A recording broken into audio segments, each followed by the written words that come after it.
सार्थक वर्ण समूह शब्द कहलाता है, अर्थात जो वर्णों का सार्थक समूह होता है शब्द कहलाता है। ठीक है। और ये पद क्या है? पद क्या है?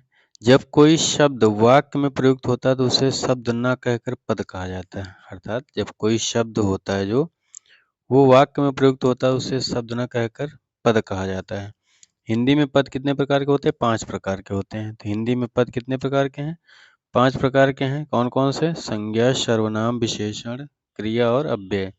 तो आइए इनको ध्यान से समझते हैं क्या क्या होता है। तो इनको ध्यान से समझेंगे हम लोग। किसी व्यक्ति, स्थान, वस्तु आदि तथा नाम के गुण, धर्म, स्वभाव का बोध कराने वाले शब्द संज्ञा कहलाते हैं। अर्थात सीधी भाषा में वही है जैसे हम लोग बचपन से पढ़ते थे, किसी व्यक्ति, वस्तु, स्थान आदि के नाम को संज्ञा कहते हैं। जैसे श्याम, आम, मिठास, हाथी। तो अब आइए इसको समझ लेते हैं संज्ञा के भेद। संज्ञा के मुख्य कितने भेद हैं? मुख्य रूप से तो 3 भेद हैं। ठीक है, आगे अभी और समझेंगे। मुख्य रूप से कौन कौन से भेद हैं? व्यक्तिवाचक, जातिवाचक और भाववाचक। अब व्यक्तिवाचक और जातिवाचक में ध्यान से देख लीजिए। अब व्यक्तिवाचक और जातिवाचक, जैसे हम लोग बोलते हैं नदी, नदी। जैसे बोला जाए कि मेरे गांव में एक नदी है। अब मेरे गांव में एक नदी है बोला गया, और दूसरी तरफ कोई व्यक्ति बोले मेरे गांव में गंगा नदी है, गंगा नदी। तो जैसे नदी बोला गया और गंगा नदी बोला गया तो दोनों में क्या डिफरेंस है? जो नदी है वो जातिवाचक है। ठीक है, वो क्या है? जातिवाचक। जो गंगा नदी, जैसे उसका नाम दे दिया गया गंगा, यमुना, ब्रह्मपुत्र, कावेरी, कृष्णा, जो भी, तो वो अगर उसका नाम पर्टिकुलर बता दिया गया तो वो व्यक्तिवाचक होता है। ठीक है। अब जैसे कोई लड़का जा रहा है तो कोई व्यक्ति किसी को आवाज देगा, ए लड़के इधर आ, तो वहां पे लड़का बोला गया, तो लड़का बोला गया तो लड़का जातिवाचक है। अगर उसका नाम बोल दिया गया है, जैसे सीटू या रमेश या महेश, कुछ भी, तो उसका नाम अगर बोल दिया गया तो लड़का का नाम जब बोला गया तो नाम क्या है? व्यक्तिवाचक है। ठीक है। संज्ञा शब्दों से पदार्थों की अवस्था, गुण, दोष, धर्म आदि का बोध हो उसे भाववाचक कहा जाता है। जैसे बुढ़ापा, बचपन, मिठास, मोटापा, चढ़ाई, थकावट, स्थिति इत्यादि इत्यादि। समुदायवाचक या समूहवाचक और द्रव्यवाचक। ठीक है। समुदायवाचक, समूहवाचक आप जान रहे जिनसे समूह या समुदाय का बोध हो, जैसे सभा, कक्षा, सेना, भीड़, पुस्तकालय इत्यादि और दल। ठीक है। द्रव्य में जैसे किसी चीज, कोई द्रव्य हो जैसे सोना, चांदी, चावल, गेहूं, कोयला, लोहा, तेल, पानी, इस प्रकार चीजें क्या हैं?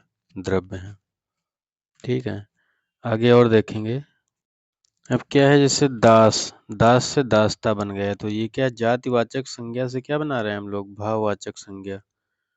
दास से दासता, पंडित से पांडित्य, बंधु से बंधुत्व, छत्री से क्षत्रियत्व, पुरुष से पुरुषत्व, प्रभु से प्रभुता, नारी से नारीत्व, बच्चा से बचपन। बचपन क्या है? बचपन जैसे बताया था ना, बचपन वहां पे, तो वो उसके बाद बालक से बालकपन, मित्र से मित्रता, ब्राह्मण से ब्राह्मणत्व, पशु से पशुत्व। ये सब क्या है? भाववाचक संज्ञाएं हैं। अब सर्वनाम वाले कौन कौन से पद हैं? जैसे अपना से अपनापन या अपनत्व, निज से निजत्व या निजता, पराया से परायापन, स्व से स्वत्व, सर्व से सर्वस्व, अहं से अहंकार, मम से ममत्व या ममता। ये वाले लास्ट वाले शब्द जो लिखे हैं ये क्या है? ये आपके भाववाचक।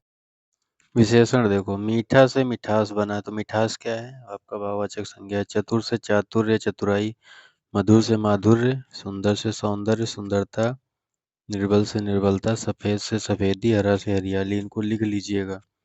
सफल से सफलता, प्रवीण से प्रवीणता, मैला से मैल, निपुण से निपुणता, खट्टा से खटास। ये सब क्या है? भाववाचक। खेलना से खेल, थकना से थकावट, लिखना से लेख या लिखाई, हंसना से हंसी, लेना देना, लेन देन। ठीक है। पढ़ना से पढ़ाई, मिलना से मेल। मेल क्या है? भाववाचक संज्ञाएं। मुस्काना से मुस्कान, कमाना से कमाई, उतरना से उतराई, उड़ना से उड़ान, रहना से सहना, सॉरी, रहना सहना से रहन सहन। ये क्या है? भाववाचक संज्ञा है। रहन सहन क्या है? भाववाचक। देखना भालना से देखभाल, अब देखभाल क्या है? भाववाचक संज्ञा है। इस प्रकार